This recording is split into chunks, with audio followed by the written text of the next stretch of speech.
Hi, I'm Dr. Hatch here at Brain Rehab Clinic, and I am so pleased to give you the latest update on misophonia. I know there is a lot of buzz around the newest research article, and it's really exciting for me, and it's been extremely humbling at the same time. I felt for a long time I've been in this journey alone.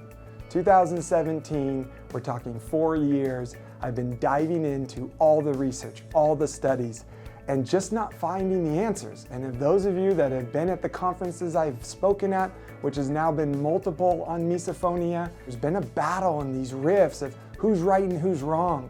What I love about this article that was just published on May 26th of this year, 2021, is it validates everything I've been saying. The research is now there. I'm not a research specialist.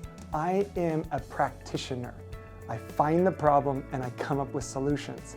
And what's been incredible is the missing piece that I have been looking for in misophonia is discovered for me in clinic with an incredible patient from New York. They came here and we discovered the missing piece that backs all of this neuroscience that was just discovered in this paper about different mirror neurons and empathy.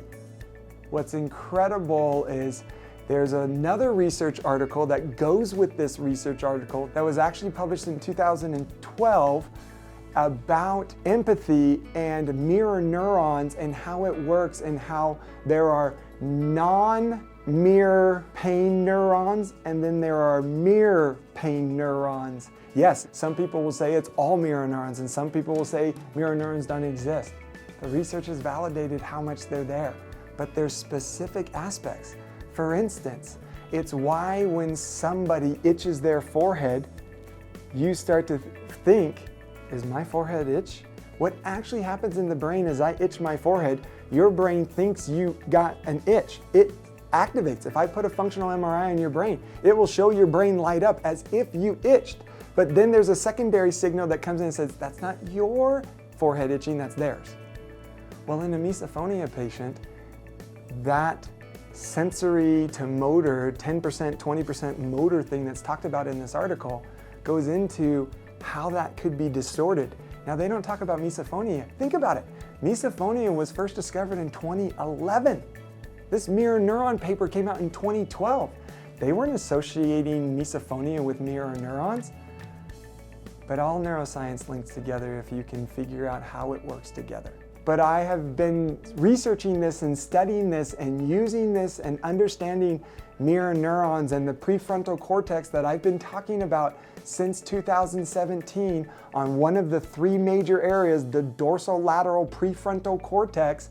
The prefrontal cortex that was discovered and published in this most recent article also is backed, which is why I've been talking about the difference between auditory triggers and visual triggers, and why it's only specific triggers.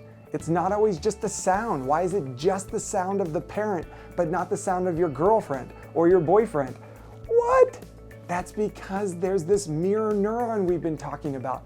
And for the last 18 months, I have used new brain exercises and new ways of activating the mirror neurons and re-establishing the neurocortex to allow misophonia symptoms to be dissipated.